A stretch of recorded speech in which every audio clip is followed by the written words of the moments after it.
Bonjour et bienvenue sur Egide, je suis Quentin et aujourd'hui j'ai le plaisir avec vous de découvrir le Faction Pack des Idonet Deep King. Je tenais déjà à remercier les tipeurs qui soutiennent la chaîne, à savoir Damien et Ilistang. Merci à vous. Si vous aussi vous souhaitez soutenir le projet, n'hésitez pas à passer par le lien Tipeee en description. Je travaille sur des éléments de décor en 3D qui sont mis à disposition des tipeurs que vous pourrez toujours imprimer pour vos parties ou vos clubs. Allez, et ben on plonge directement dans la revue. Donc pour commencer, nous allons regarder les traits de bataille. Les traits de bataille sont les règles qui constituent l'ensemble de votre armée, les bonus que l'ensemble de votre armée va profiter. Vous avez 3 règles. La première est une nouveauté qui se fait au déploiement, qui était anciennement une capacité que possédait l'un des héros. C'est intégré directement dans vos règles d'armée, donc on est très content, qui va vous permettre, et en plus ça a la particularité de choisir un régiment dirigé par un héros Idonet Deep King et de mettre tout ce régiment en frappe en profondeur, donc en réserve. Et ce régiment, ces unités pourront arriver du coup en phase de mouvement, votre phase de mouvement, entièrement à 9 d'un bord de terrain et à 9 pouces de vos adversaires. Règle très intéressante pour déjà protéger certaines de vos unités qui peuvent être fragiles. Pour aller un peu plus loin, vous donnez des opportunités éventuellement de charge à 9, reprendre des objectifs, voire charger des éléments de décor. Moi je suis joueur Stormcast, donc j'ai plus de flexibilité dans le fait d'arriver à 9 n'importe où sur le champ de bataille, mais d'avoir des FEP à 9, même entièrement à 9 des bords de table, vu la constitution des scénarios aujourd'hui, c'est une bonne règle. Les joueurs, on va dire, Idonet Deep King expérimentés pourront se servir de cette dernière au maximum. Idonet Deep King a la particularité d'être un index, mais ça a toujours été comme ça avec cette armée, qui est assez difficile à prendre en main. Vous avez beaucoup d'unités assez fragiles, beaucoup de tricks, mais voilà, il faut pas se rater et tout, il y a plusieurs empilements et ainsi de suite. Donc là, on va voir un peu ce que nous donne l'index. Dans l'idée, ça n'a pas beaucoup changé. Et vous avez l'iconic règle de la marée. Donc en fait, chaque battle round, vous allez pouvoir gagner participer à la marée, et en fait vous avez 4 effets. Quand vous arrivez au tour 5, vous repartez sur l'effet 1. Donc au premier battle round, donc tour de jeu, vous allez être considéré comme étant entre guillemets à couvert. Donc en fait vous bénéficiez de -1 au jet de touche pour les attaques de tir qui ciblent une unité Idonet Deep King, et -1 touche pour les unités en combat qui n'ont pas utiliser un mouvement de charge ce tour-ci. Donc ça vous donne un couvert, sachant que vous pouvez bénéficier d'un couvert via des éléments de décor, ces choses-là. Donc tour 1, on va dire qu'il est assez difficile d'affronter d'all-in sur un Idonet parce que vous avez beaucoup de malus à la touche sur votre armée. Donc ça a toujours été le cas. Bon, c'est un plus un save, là c'est un peu moins fort, mais il y a certaines armées qui touchent à 4 qui vont y réfléchir à 2 fois, ou quand vous avez beaucoup de monstres, de pouvoir charger un Idonet tour 1. Donc ça reste une bonne règle. La deuxième vous dit que vous allez avoir course et charge, ou course et tir et charge pour votre armée. Donc c'est bien qu'ils aient intégré le End and Or pour le tir, parce qu'anciennement les joueurs d'Idonet le savaient que quand vous faites course et charge, vous ne pouviez pas tirer à votre tortue par exemple, genre de choses là. Donc là vous allez pouvoir, c'est assez intéressant, et les rivers qui sont les archers vont en bénéficier aussi très très bien. Au tour 3, vous avez frappe en premier, donc ça c'est classique, c'est le tour où on n'a pas envie d'affronter Idonet parce que vous avez un frappe en premier sur toute l'armée, donc c'est là où vous voulez avoir l'initiative, impacter votre adversaire pour pouvoir frapper, et ensuite à son tour vous serez quand même en frappe en premier, donc une très bonne règle qui fait très peur. Et au tour 4, vous avez retrait de charge, course et charge, sans blessure mortelle, et retrait de tir, course et tir, donc c'est très bien. Cependant c'est vrai qu'en tant que on sait qu'en tant que joueur Idonet, c'est la règle qui arrive souvent un peu tard, mais ça peut permettre de reprendre des tactiques de bataille, des choses comme ça. Donc des règles à faire attention, qui sont très structurantes pour l'armée, à bien prendre en compte quand vous jouez, et à bien prendre en compte quand vous jouez contre aussi. Alors, pour les sous-factions, 4 sous-factions comme tout le monde. La première, Namarty Corp, qui va vous permettre de relancer les jets de course et les jets de charge pour les unités Namarty quand elles sont entièrement à 12 d'une unité Akelian. Donc, il faut bien regarder les mots-clés de vos unités. Vous avez Eidolon, Akelian ou Namarty. Ishran, je veux dire. Donc Ishran, c'est tous les héros à pied sauf l'Akhelian Thrallmaster. Les Akhelian, c'est les héros montés sauf les Edelons qui sont Edelons. Voilà. Donc c'est pas trop compliqué. Les Namartis, ce sont du coup les piétons, donc les Thralls et les Reavers. Donc une formation concentrée sur les Thralls et les Reavers, qui va vous permettre de fiabiliser votre course et charge au T2, même vos charges ou vos contre-charges, parce que c'est un passif, donc on est content d'avoir ça. Le seul défaut de cette sous-faction, c'est que vous verrez que les Thralls, je veux dire, ont un défaut, je pense, d'écriture de règles, et donc sont moins pertinents dans l'index, même si on peut leur trouver un intérêt. La deuxième, la Akhelian Beastmaster, vous donne plus 1 pour le jet de touche pour les attaques faites en mêlée, donc combat attaque, pour les compagnons Akhelian. Donc c'est précisé, vu que c'est un passif, ça fait que si vous prenez des alliés qui ont mot-clé compagnon, blablabla, ça ne fonctionnera pas, ça sera que pour les compagnons Akhelian. Ça tombe bien, dans votre livre, tous les compagnons sont Akhelian. Donc une très bonne sous-faction si on joue, je pense, 2 voire 3 unités Akhelian, parce que le plus 1 touche précisé Akhelian fait que vous n'avez pas besoin de payer votre attaque en règle, et ils seront toujours en bonus, donc c'est une bonne règle. Je pense que c'est la règle un peu passe-partout quand on a ces unités-là, et pour beaucoup de gens jouent avec cette règle, ça s'entend complètement. La troisième, Ishran Council, vous donne plus 1 de casting roll, donc ça c'est très bien parce que 1 plus 1 sur le lancement de sort, on prend toujours. Et en plus de ça, vous avez plus 1 sur les ritual rolls des Luréléites là. Donc c'est la petite capacité de la sorcière à pied, on verra ça après.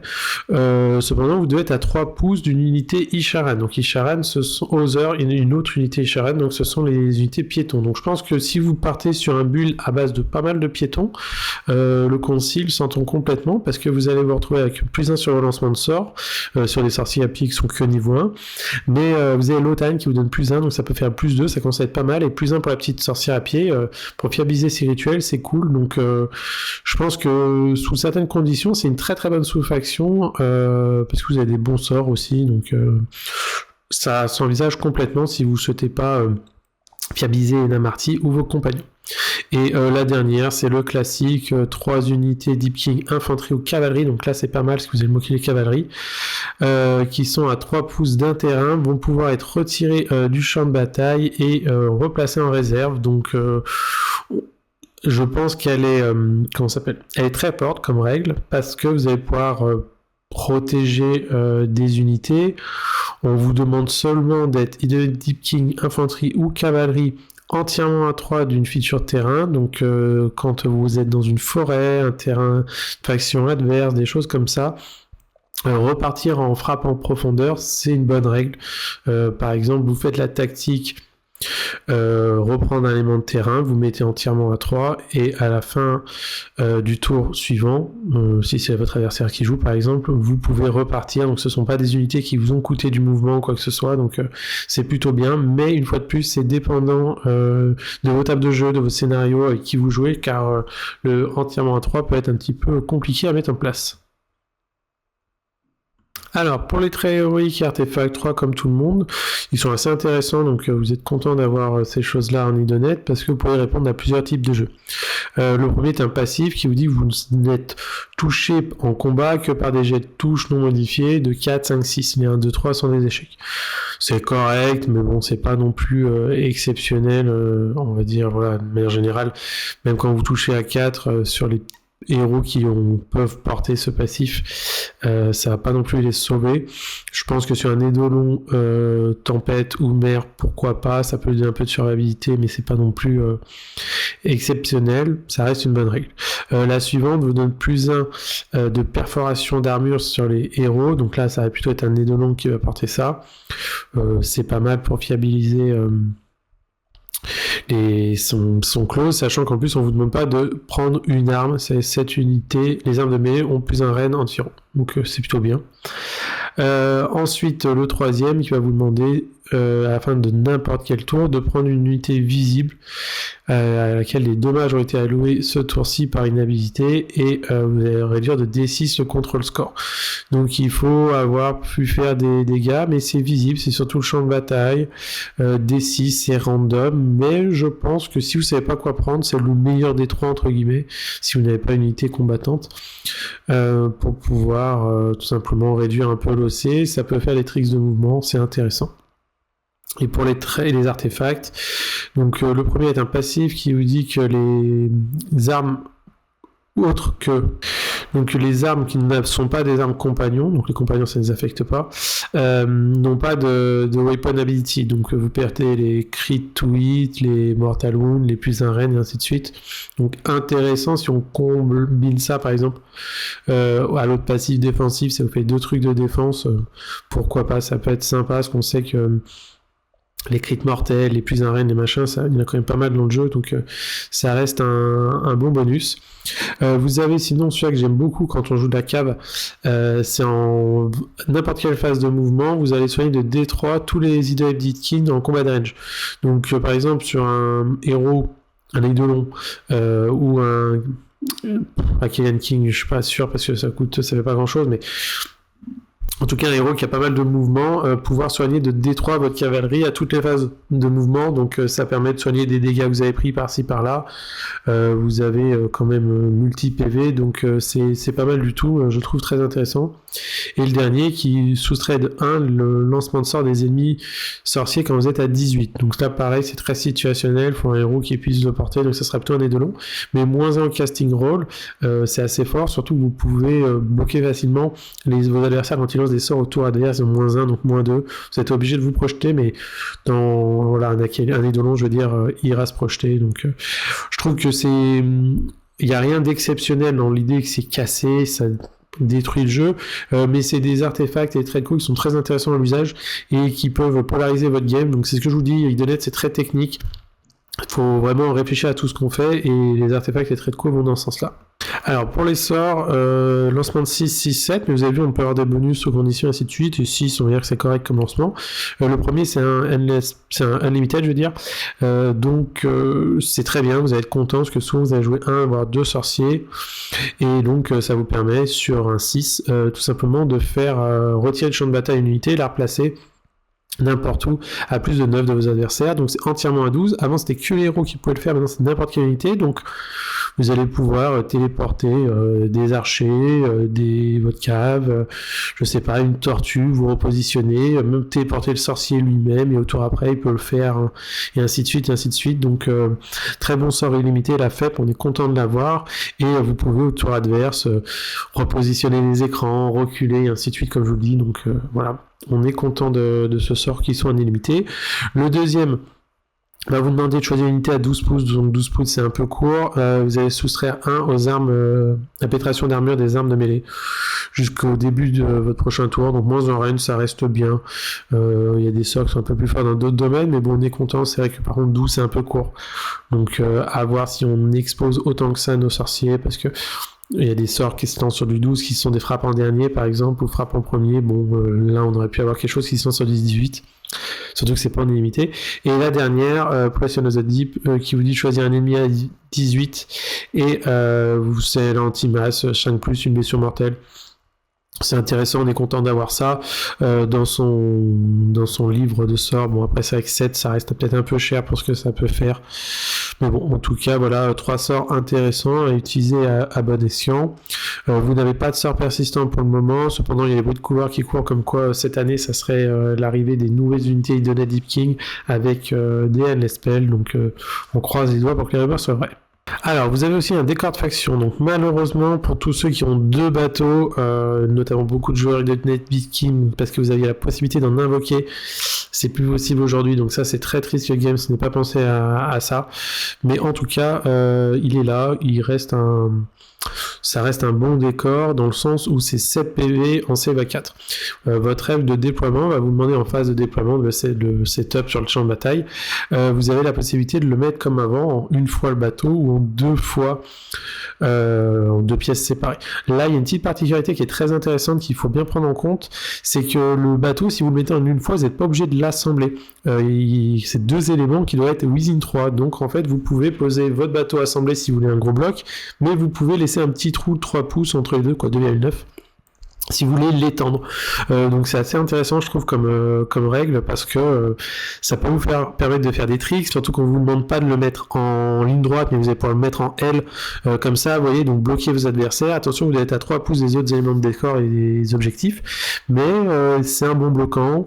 S'il est en 1x2, c'est 14 PV au lieu de 7, sinon vous l'explosez complètement, et ça vous fait 2 éléments de terrain qui ont 7 points de vie en CV4. Pourquoi est-ce que je trouve que c'est un bon terrain? Parce que c'est un bon body. Il est cover, donc quand vous êtes derrière, il donne le moins un touche, impassable, donc vous pouvez même pas passer au travers, à moins d'avoir le mot-clé vol, bien sûr, et obscuring, donc quand vous êtes derrière, c'est comme une forêt, on vous voit pas, à moins d'être dans les 3 pouces. Donc vraiment vraiment cool, ça peut vraiment vous protéger de pas mal de choses, et en plus de ça il se paye le passif, donc vous ajoutez un au jet de sauvegarde pour les unités Idoneth Deep King, infanterie et cavalerie quand vous êtes entièrement à 6. Donc là on comprend tout de suite la construction de est-ce que je le mets comme ça en L, est-ce que je le mets en V, est-ce que je l'éclate parce que je peux avoir 2 parties de mon armée, et ainsi de suite et ainsi de suite. Donc un très bon décor qui va vous donner beaucoup de tankiness supplémentaire à vos Idoneth, parce que plus un save au tour 1 avec le moins 1 touche, plus des occurrences de ward avec la tortue, et ainsi de suite, on est très content de ça. Petit bémol, nous n'avons pas de trade monture pour la tortue, les Stormcast éternels n'en ont pas, donc on va voir avec la suite des BT qui arrive si les autres vont en avoir, parce que Idoneth Deep King a toujours été connu pour leur trade monture, et je pense qu'on aimerait bien avoir une carapace réfléchissante pour augmenter la portée de la ward sur la tortue.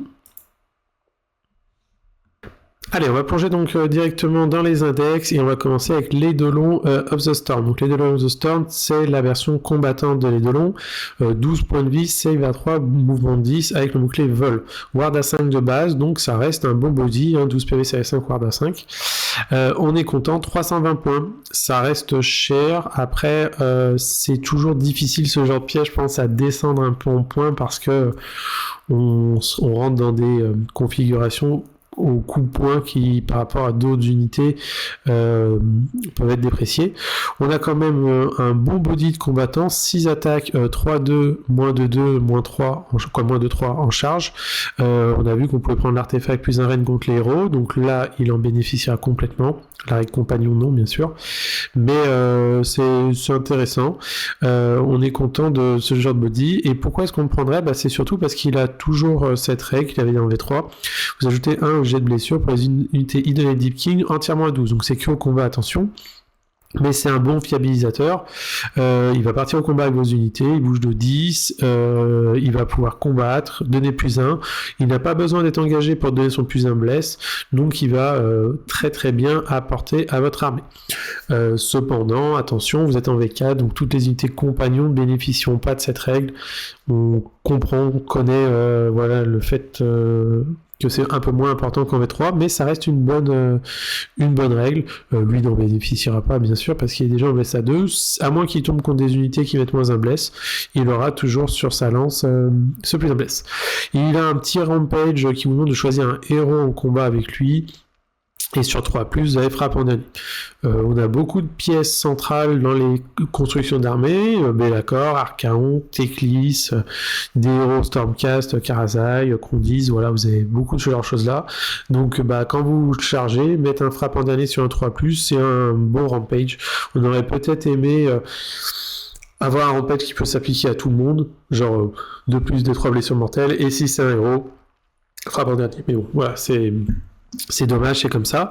Et il a un petit passif qui est très sympa, qui vous dit que cette unité peut courir et charger Non, cette unité peut retraite, excusez-moi, sans prendre de blessure mortelle et charger. Donc retraite charge pour un mec qui a plus d'un dégât en charge, c'est une très très bonne règle. Vous n'avez pas besoin d'attendre le tour 4 en idonette. Donc c'est un électron libre, il peut partir sur un écran, combattre, le détruire, même si vous le chargez, il vole, il passe par-dessus de vous et il se repositionne. Il n'a pas un énorme socle, donc une très bonne pièce avec un O75. On en voit dans des listes et je pense que quand vous avez des listes combattant, cavalerie un peu alpha, il prend très bien la place. Ensuite on a le deuxième édolon, donc celui-là c'est le sorcier, 350 points. Là par contre je trouve que ça commence à être cher parce que c'est 120 un sorcier, donc vous dites 240 pour 2 sorciers de niveau 1. Là j'ai un sorcier de niveau 2, il a ce profil mix, 12 PV, c'est à 3 ward à 5. Il est plus tanky, mais est-ce qu'il tape aussi bien que l'autre? Bah non, parce qu'il est 5 attaques, 3-3 moins 1 D3. Il a un petit tir 3-3 moins 2 D3 qui est pas non plus exceptionnel. Bon, par contre, il a plus 1 au casting roll. C'est intéressant, mais comme vous avez vu, on peut le récupérer avec une sous-faction si on joue d'autres piétons, donc pas non plus game breaker, mais bon, c'est bien. Il a un rampage qui vous dit qu'en phase de charge, si cette unité n'a pas chargé auprès d'un ennemi en combat sur un 3+, pas de commandement, donc c'est un roar inversé, il faut vous faire charger. Bon, c'est cool, mais c'est pas le rampage complètement pété en mode moins un touche, moins un blaze. Donc quand vous faites charger, bon, principalement c'est votre adversaire doit partir du principe qu'il a la létalité pour vous sortir. Donc c'est sympa, mais c'est pas non plus exceptionnel. Et il a un passif qui dit que vous ignorez les modifications des OC pour les Net Deep King entièrement à 12 de lui. Donc ça c'est plutôt bien, on est content, mais je pense pas qu'il faille prendre cette règle-là. Donc on prend l'unité pour pouvoir dire si ça vaut ou pas. Et il a un sort qui se lance sur du 8, donc le sort est très très fort.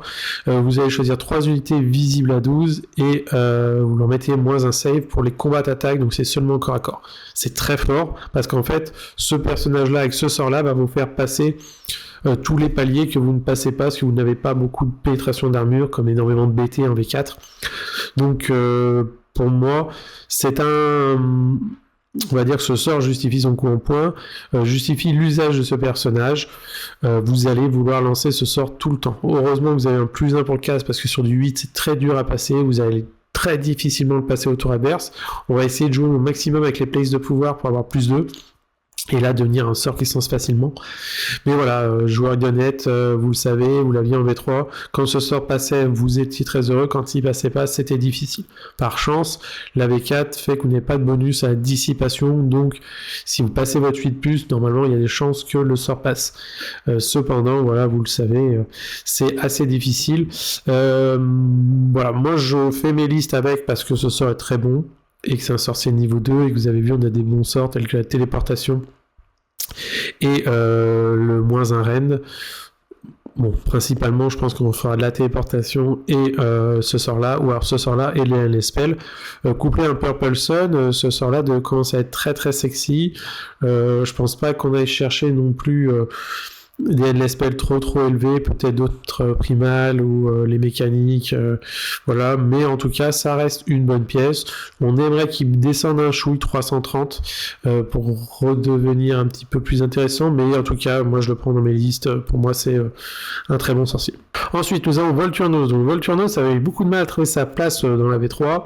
Aujourd'hui dans la V2 il a un très bon body, 8 PV save à 3, 6 attaques, 2-3 moins 2-2, donc si vous faites lui avec les deux longs combattants, vous êtes en 2-2, moins 2-3, c'est un bon body, 6 attaques, on est content. Les attaques du compagnon sont quand même en 4-3, moins 1-2, donc avec un attaque en règle, c'est pas mal, même si lui n'en bénéficiera pas trop, on aurait peut-être préféré qu'il soit en 3-2. Voilà. Qu'est-ce qui le rend intéressant? Bah déjà il est War Master, donc il va vous faciliter vos constructions de liste, et deuxièmement, vous allez pouvoir choisir 3 unités Deep King entièrement à 12 de lui, et c'est une seule fois par bataille, ajouter plus une attaque caractéristique aux armes de mêlée. Donc là, vous comprenez tout de suite le combo. Lui, il peut pas le prendre parce que c'est Other, mais on va partir avec des cavaleries entièrement à 12, chargées, et le tour vous êtes en frappe en premier, mais des plus d'une attaque. Attention, les montures n'en bénéficient pas. On aurait peut-être aimé que les montures puissent bénéficier de cette règle.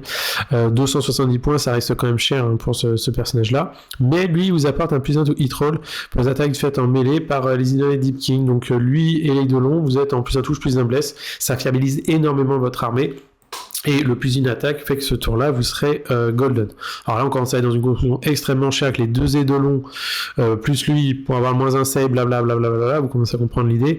Mais voilà, cher en tout cas, je pense, pour ce qu'il peut faire au corps à corps, mais c'est toujours compliqué parce qu'en fait le plus un touche qu'il peut vous apporter, c'est des PC économisés, c'est en permanence, la bulle entièrement à 12 est sympa, lui il vole, il bouge de 12, donc il a un bon body, il est à Kellyan, donc dans la sous-faction qui donne des relances course, relances charge, ils buffent bien l'armée, donc vous allez pouvoir, puis il donne des kits, donc donner des plus d'un touche, des plus d'une attaque, je veux dire plus d'un touche à vos trals, et ainsi de suite, donc vous voyez, vous commencez à comprendre, c'est une armée d'empilement, Idonette, on a besoin de tous ces buffs pour pouvoir devenir bon.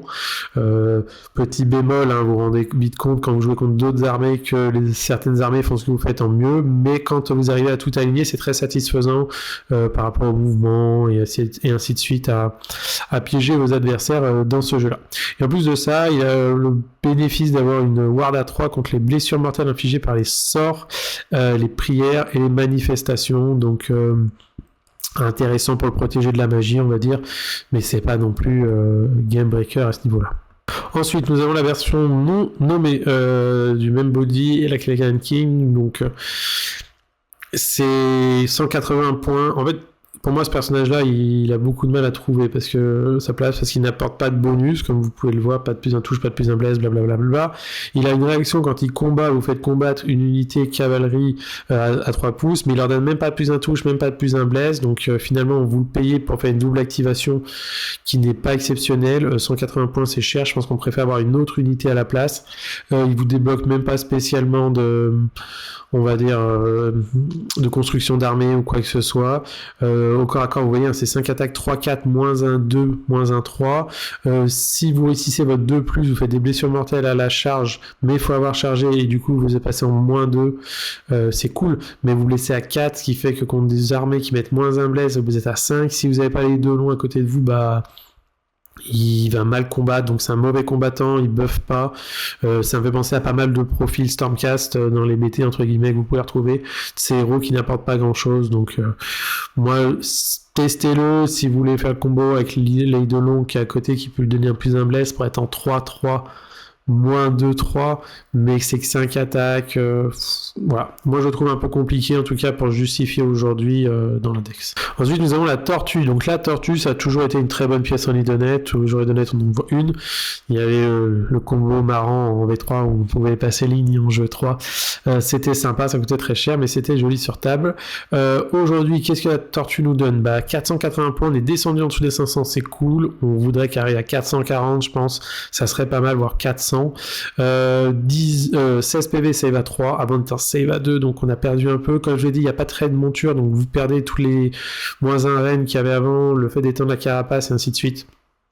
Donc c'est pour ça que pour moi la tortue est légèrement trop chère.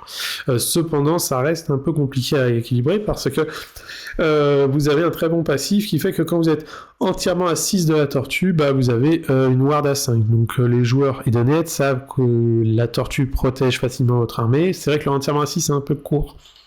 On aimerait pouvoir passer au moins entièrement à 9, voire 12, ça serait sexy.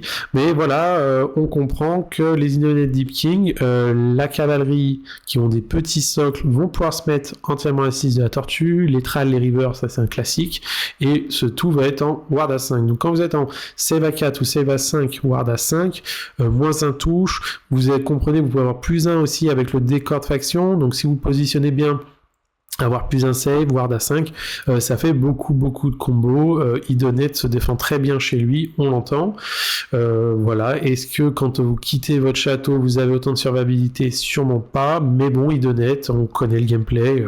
Vous attendez tour 1, tour 2, et l'idée c'est de tour 1 vous êtes chez vous, tour 2 vous laissez l'adversaire jouer en premier, comme ça vous jouez votre tour 2 avec le course et charge, course et tir, et tour 3 vous êtes en double tour 2, tour 3, vous êtes en frappe en premier sur 2 tours, donc voilà, c'est le gameplay Idonette, on le connaît. La tortue, 4 attaques de tir, 3-2, moins 1, 3. Avant c'était des dégâts D3, donc ça tire plutôt bien à 18 pouces. Anti-monstre, on prend, c'est pas exceptionnel, mais c'est toujours ça. Et au corps à corps, la tortue, elle a perdu par contre ses profils mix, machin, ça a tout été lissé. Donc c'est 7 attaques 4-2, moins 2-3 crit mortal. Donc dans la sous-faction, pour les Akelian, mon compagnon ont plus 1 touche. Donc là, vous serez directement en 3-2. C'est pas mal de fiabiliser, ça vous évite de payer des points de commandement, parce que le plus 1 touche du Volturnos ne s'appliquera pas. Et les mecs qui sont dessus, c'est des elfes, 3-4, rien de moins 1 dégâts. Voilà, donc c'est principalement la mâchoire qui fait mal, mais on comprend, c'est une bonne pièce de support. Et en plus, elle a un rampage qui est correct, c'est si vous avez chargé unité infanterie 1 pouce, vous lancez un dé et sur un 3+, vous faites des blessures mortales équivalents au jet, donc jusqu'à D6 bien sûr, et s'il y a 10 modèles ou plus, ajoutez 1 au jet, donc c'est sur un 2+, donc 2+ des 6 BM sur de l'infanterie, on est content. On aurait peut-être préféré un rampage à la Mokrocha, 2+ des 3 blessures mortelles sur n'importe qui, et sur de l'infanterie, doubler les dégâts, mais bon, voilà, on prend ce qu'on nous donne, hein. En tout cas, ça reste une bonne pièce. Moi, j'estime qu'il faudrait que ça baisse un petit peu en coût en points, mais voilà, on est content d'avoir cette pièce-là, elle est très très bien, une bonne colonne vertébrale dans vos armées, en tout cas. Alors maintenant on arrive aux requins. Donc les requins, vous avez 2 possibilités, soit harpon, soit net launcher, c'est ça. Les requins, on a connu la grande époque avec le tir, le blablabla. Aujourd'hui, ça a perdu sa superbe, 180 points. Ça reste quand même cher pour un modèle, sachant qu'avant on avait la possibilité de les renforcer. Aujourd'hui, vous ne pouvez pas. Donc, vous êtes un requin indépendant, on va dire. Au tir, que ça soit les net launcher ou le harpon, vous êtes en 3-2, moins 1-3, donc ça cogne quand même sévère. Il y en a un qui est anti-monstre, c'est l'autre anti-cavalerie. Je sais pas lequel des deux est le mieux, je dirais que le moins 1 monstre on rencontre plus souvent des monstres que de la cave, mais quand il y a de la cave, on est content de pouvoir leur faire des dégâts, mais vous avez 2 attaques, donc c'est pas... Vous n'avez pas non plus... avant, ça tire à 24, il y a plus d'attaques, ainsi de suite. Par contre, qu'est-ce qui est intéressant, c'est que les gens qui sont dessus, 3-4, moins 1, c'est des elfes, ça fait pas grand-chose. Par contre, le requin, 3 attaques, 4-2, 2, moins 1 sur les monstres, c'est un compagnon, donc dans la sous-faction, ça sera en 3-2, moins 2, voire moins 3-2, et vous gagnez plus d'une attaque quand vous êtes à 6 pouces, vous in 6 d'unité qui a pris des dommages, et... Ouais, c'est ça. Et donc, on est content d'avoir, comment ça s'appelle, des attaques supplémentaires de mâchoire, parce que c'est là où les dégâts viennent de l'unité. Donc ça reste sympa. Et sinon, vous avez pour n'importe quelle phase de tir, vous choisissez un monstre ou cavalerie unite qui a pris des dégâts, et sur un 3+, vous soustrayez 1 au nombre de dés de charge. Donc si vous chargez à 2d6 ou 3d6, vous êtes à 1d6 ou 2d6. S'ils ont assemblé un peu les anciennes règles entre guillemets, c'est pas mal. Cependant, c'est sur un 3+. Après, par chance, ils ont pas mis One Spartan Army. Heureusement, vous pouvez plusieurs requins et du coup le tenter sur plusieurs ennemis. Donc pourquoi pas. C'est une bonne règle, hein, mais ça reste situationnel. Mais ça reste 180 points pour 8 PV en save à 4. Alors bien sûr, si vous êtes sous la tortue, ça sera en ward à 5, à côté d'un décor parce que vous avez le mot-clé cavalerie, vous avez plus un save, mais ça reste une pièce difficile à manœuvrer. Les joueurs d'année de le savent, on peut facilement perdre ses requins, et quand ça dévie, vous n'avez que 4 attaques de requins, ça part vite en cacahuète, quoi. Alors là, on arrive maintenant au Morsark, donc on a la version Guard à 170, donc ça c'est la version combattante. 4 PV, ça a pris 1 PV, donc ça reste très très solide. Bouche de 14, c'est dans les meilleurs mouvements du jeu, un seul dossier heureusement, et une save à 4, c'est ce qu'ils avaient déjà avant. C'est votre fer de lance. Si on part du principe que les requins, vu qu'on peut pas les renforcer, c'est pas optimisé de mettre les all-in attack. Heureusement, vous avez la sous-faction qui bénéficier aux montures qui peuvent les améliorer. Donc cette unité-là, on va dire, c'est votre fer de lance. Parti avec Volturnos, vous avez compris, ils ont le plus un touche, et dans la sous-faction, les montures ont le plus un touche, et en plus de ça, le plus une attaque. C'est votre unité coup de poing du BT. C'est des elfes, hein, donc 3-4, moins 1, plus 1 dégâts en charge, et infanterie plus 1, c'est les réglances, on est content. Donc vous serez souvent sur de l'infanterie en moins de 2. Pas de crit mortel, pas de 6 explo, rien de tout ça, donc juste plus d'une attaque une fois par partie avec Volturnos, donc le combo est cher. Mais voilà. C'est le seul moyen que vous avez de faire des dégâts. Donc c'est joue par 3, donc par 6. Voilà, vous avez compris les combos. Le compagnon est intéressant parce que vous touchez à 4, mais vous laissez à 3, et ces 3 attaques, moins 1 D3. Donc ça apporte quand même des dégâts. Hein. Les Murens, faut pas non plus penser qu'une fois que les cavaliers ont tapé, la compagnon ne tapera pas. Et en plus, ils ont enfin... Ça, il a fallu attendre 4 fois pour y arriver. Donc, c'est n'importe quelle phase de charge. Quand vous chargez pour l'unité 1 pouce, vous jetez un dé par morse-arc et chaque 4 plus, c'est une blessure mortelle. Et si vous faites un 6, c'est D3. Et vous ajoutez 1 si vous êtes plus nombreux que l'unité que vous avez chargée. Donc, par 6, si vous tombez sur de l'élite qui joue par 3, qui joue par 5, ça sera 3, 4. Une blessure mortelle, 5, 6, D3, donc ça peut gratter pas mal. Je vous parle de cette règle parce qu'en V3, c'était une fois par partie. Donc une fois que vous avez déchargé vos lances, vous n'aviez pas moyen de les recharger, l'unité perdait de l'intérêt. Maintenant, c'est n'importe quelle phase de charge, donc on comprend tout de suite le combo. On arrive, vu qu'on bouge de 14, c'est le meilleur mouvement du jeu. Tour 2, course et charge, on est parti, on rentre, on fait ses blessures mortelles, on détruit l'unité. Et au tour 3, c'est encore à nous de jouer parce qu'on a double tour. On go et on peut comme ça refaire ses blessures mortelles. C'est une bonne unité qui surprend vraiment. Le seul défaut, c'est que vous êtes elfe, donc vous blessez à 4. Et c'est pour ça que est-ce qu'on préfère avoir Volturnos qui donne plus une attaque une fois par partie ou un élément combattant qui donne un plus un bless? Je pense qu'on préférera, si vous aimez la cavalerie et vous aimez combattre, un édolon et plus un bless et la sous-faction plus un touche pour les attaques de monture. Comme ça, vous êtes en 3-3, moins 1, moins 2, 1, moins 2 et moins 1 des 3. C'est un bon combo. On se rappelle que si on joue la version sorcier, qu'on passe son sort, on a le moins 1 save. Donc là, on est en reine moins 2 automatiquement. Et le D3 en reine moins 2 plus le plus 1 quand vous chargez avec les blessures mortelles, ça commence à être vraiment sympa. Donc une très bonne unité, on en voit sur table en pack de 6, ça s'entend complètement. Ensuite, on a la version Ishlen Guard, donc ça, c'est la version défensive, qui avant était éthérée quand elle chargeait, donc c'était une bonne unité défensive, mais quand elle chargeait pas, elle était toujours éthérée et elle gagnait plus d'un save quand elle charge. Là, ça a complètement changé, en gros, cette unité a une ward à 5 quand elle charge, donc vous allez bouger de 14, charger avec les autres, et elle va être tanky, on comprend que vous avez activé vos lances en premier, faire les blessures mortelles, vos blessures je veux dire, et ensuite votre adversaire va pas vouloir activer une unité qui a déjà activé, donc il va taper dedans celle-ci, et elle va être en ward à 5, save à 4, donc ça reste un bon profil défensif, c'est pas déconnant.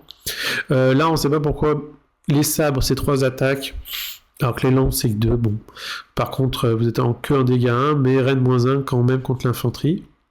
Et la monture c'est la même, donc avec la catégorie des plus un touche sur les montures, ça reste une bonne unité de saturation. Hein. Et vous avez la règle qui est très très forte et qui justifie les 10 points de plus, qui est que vous prenez une unité ennemie en combat pour être la cible, et sur un 3+, c'est moins une attaque. Donc c'est pas One Spartan Army, c'est pas ci, c'est pas ça. Donc si vous jouez 2 unités en cordon, vous allez pouvoir mettre à 2 unités moins une attaque. C'est très très bien. C'est une super règle. Et en plus, si vous êtes autour de la tortue, c'est une ward à 5, même si lui il l'a déjà, mais il faut avoir chargé. Donc et à l'autre tour, voilà, vous comprenez le combo. C'est une très bonne pièce. Autour de l'édolon combattant, vous êtes en plus un bless, comme l'autre unité, ainsi de suite. Donc c'est top, ça bouge de 14. Alors, si on part du principe que 180 c'est cher pour le ratio de dégâts que ça produit, on est d'accord, mais dans le ratio de contrôle, c'est une bonne unité. Hein. Je pense que c'est typique que les Ishlan, le genre d'unité qui peuvent jouer dans la sous-faction, de repartir en frappe en profondeur pour pouvoir se repositionner, ainsi de suite. C'est très intéressant comme unité en tout cas. On en voit dans les listes. Moi j'aime bien prendre 1, 2, 3, voire 2, 3, ça vous fait des bons écrans. Vraiment sympa comme unité. Alors maintenant on va pouvoir passer au elfe à pied. Donc on va commencer avec la Tidecaster. La Tidecaster 150 points, ça peut paraître cher pour un sorcier de niveau 1, mais elle a une très bonne règle qui est ses rituels. Vous pouvez prendre qu'une seule Tidecaster pour faire les rituels, parce que c'est One Spartan Army. Cependant, les rituels sont très bons.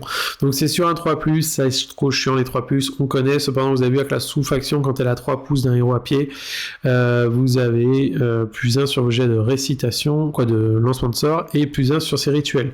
Donc finalement, si vous souhaitez fiabiliser ça, vous la prenez elle et un autre héros à pied, du style Lotan qu'on verra après, qui donne +1 au lancement de sort pour les Isharan, donc ce qui fait que vous êtes en +2 sur ces personnages-là, et +1 sur ces rituels, donc ça quand c'était bon sorcier niveau 1.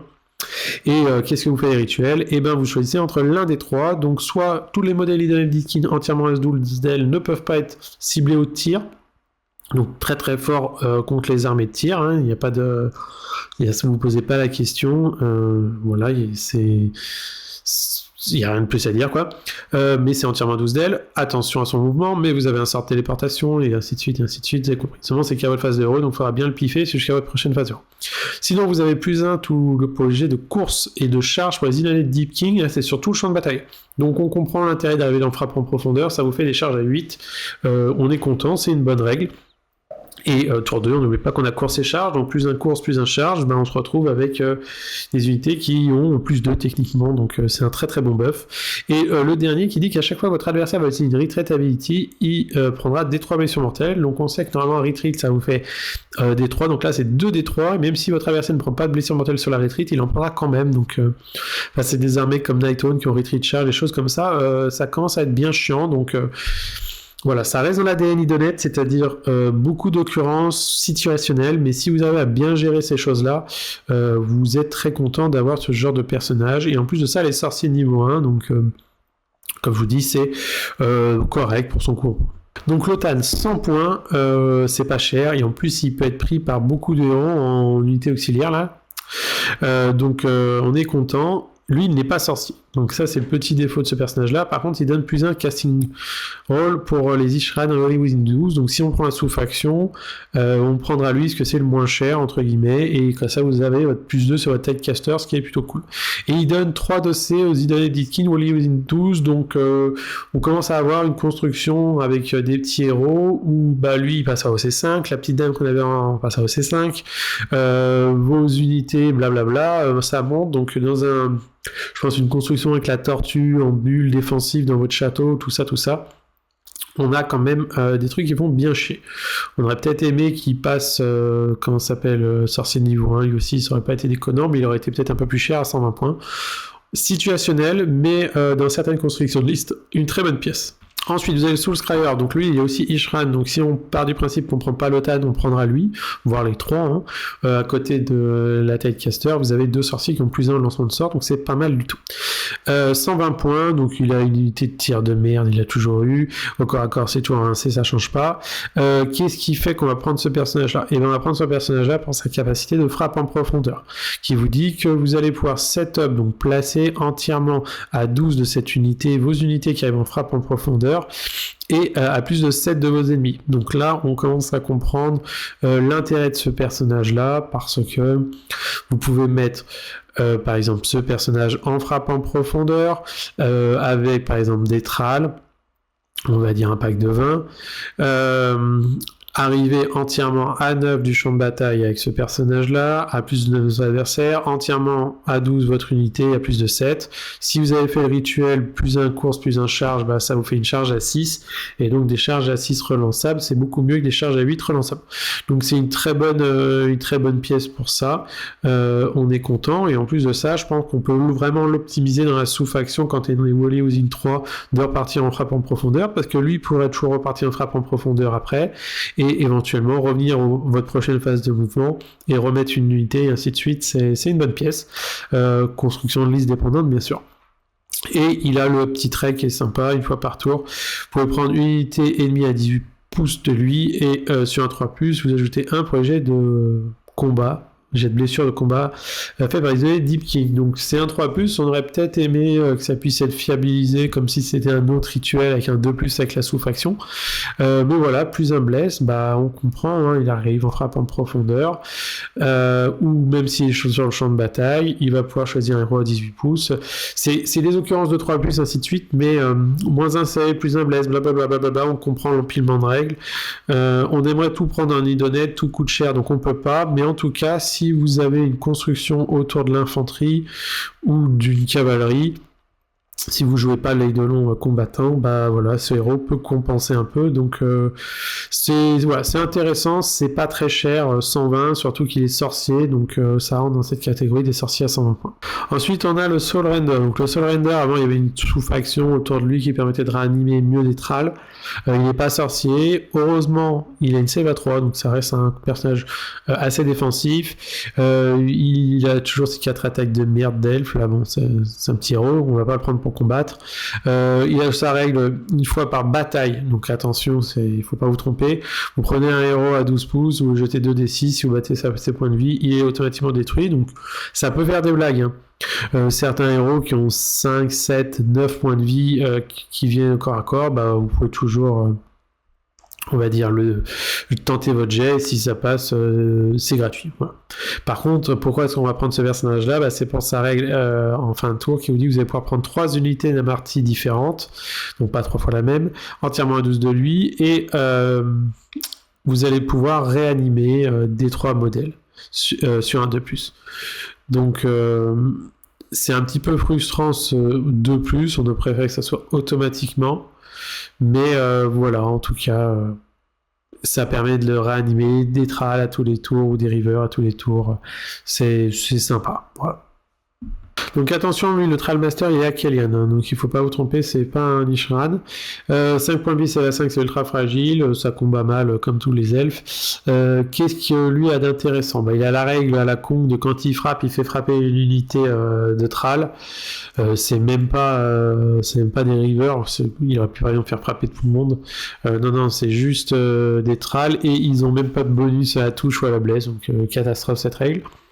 Par contre, il a sa règle en phase de combat, vous allez pouvoir choisir une unité d'Amarty entièrement à 12 et appliquer l'un des effets suivants, soit l'unité à crit to hit, soit moins un bless. Donc là on comprend l'intérêt d'être dans un côté d'une tortue, vos tralls qui ont moins un bless, ward à 5 plus un save avec le décor, donc votre adversaire rebondit et au tour vous attaquez, vous êtes en crit to hit sur votre trall, donc c'est un bon combo, c'est bien de l'avoir. Cependant on aurait peut-être aimé comme dans certains BT, aller chercher du crit mortel, parce que, vous l'avez compris, aujourd'hui, les occurrences de blessures mortelles dans l'armée sont assez faibles. On a quelques dégâts à l'impact, quelques petites occurrences de rampage, mais on n'a pas de sort, on a juste un anti-ma sur les 5+, et sur des armures à save à 2, save à 3, et des all-dev, des choses comme ça, ça peut être difficile de passer au travers, donc voilà. Pareil, l'unité est vraiment intéressante, mais on aurait peut-être aimé un crit mortel, quelque chose comme ça. Alors maintenant, on va passer aux Rivers. Donc les Rivers, aujourd'hui, ce sont pour moi une super unité. Pourquoi? Parce que vous tirez à 12, c'est court. Mais vous avez compris qu'autour d'eux, vous avez course et charge, course et tir, ainsi de suite. 2 attaques, ça joue par 10, donc ça vous fait 21 attaques. Renforce c'est 41. 3, 4, moins 1, 1. Crit auto-wound. Donc crit auto-wound, stat, ça revient plus un bless. Donc en fait, vous êtes en 3-3 moins 1-1, ça sature très bien, et surtout l'unité est restée à 130 points. Aujourd'hui, tous les archers sont passés minimum à 150 points, voire 160 points dans certains index. Donc ça reste les archers les moins chers pour ce qu'ils font. Aujourd'hui, vous avez 2 constructions de liste qui s'articulent en jeu égal, c'est-à-dire la construction un Eidolon avec des Muren et le King, entre guillemets, où vous allez faire votre alpha au T3 avec les plus une attaque, tout le monde a plus un touche, en attendant vous jouez au chat à la souris avec votre mouvement de 14. Voilà, c'est fort, c'est bien, c'est situationnel, parce que si vous faites rentrer dedans, vous pouvez vite perdre vos pièces, ainsi de suite.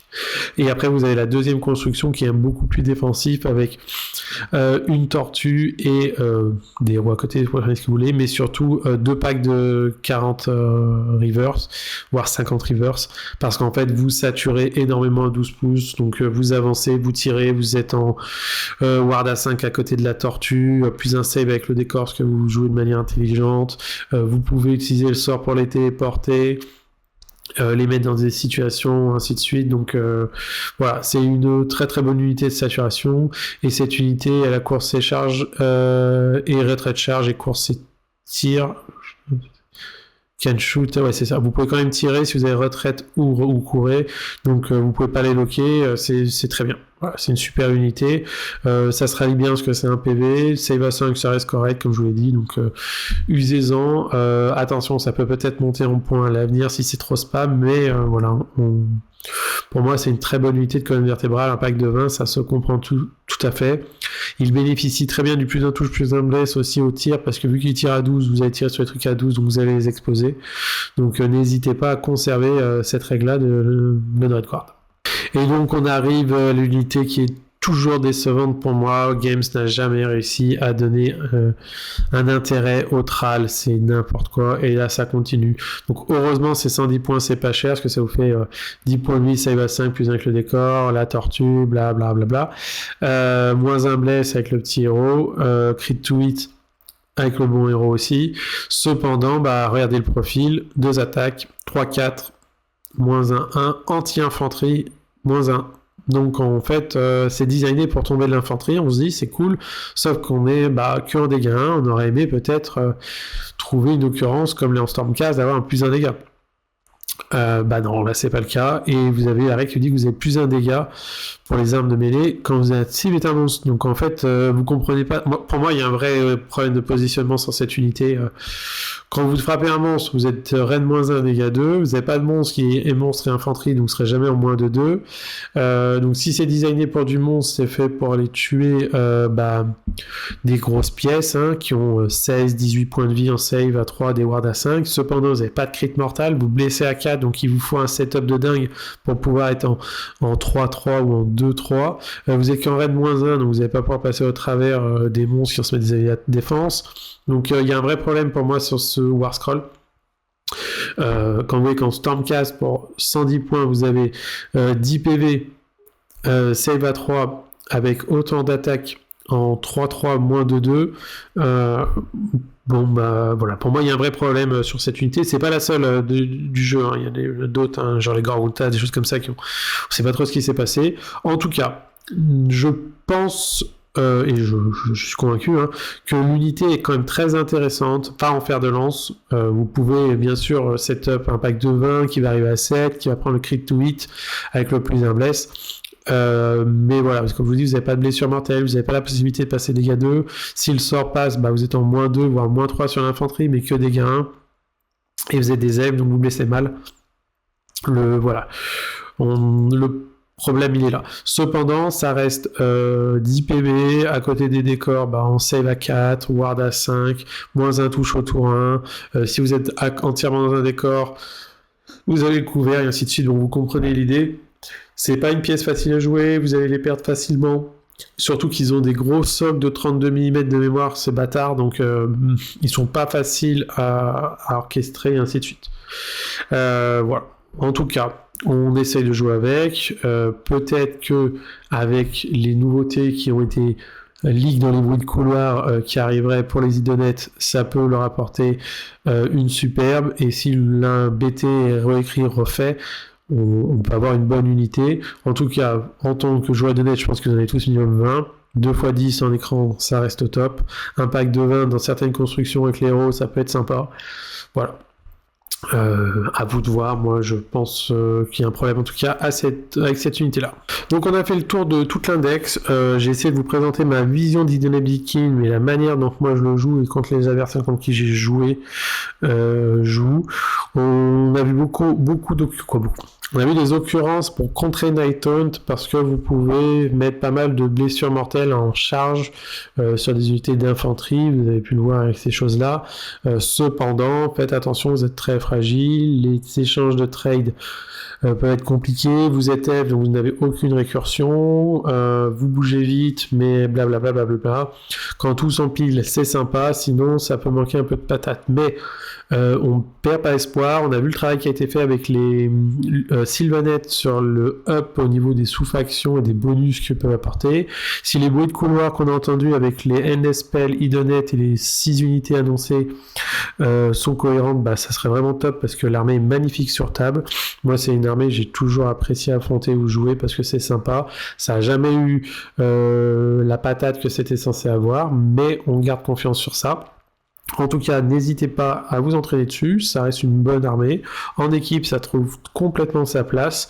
En solo, ça peut être un peu plus délicat, mais comme je vous ai dit, les deux builds que je vous ai présentés sont pertinents et vous pouvez passer des très bonnes parties avec cette armée. Donc moi, je vous souhaite en tout cas une bonne journée, une bonne soirée, puis à une prochaine sur la vidéo. Ciao tout le monde!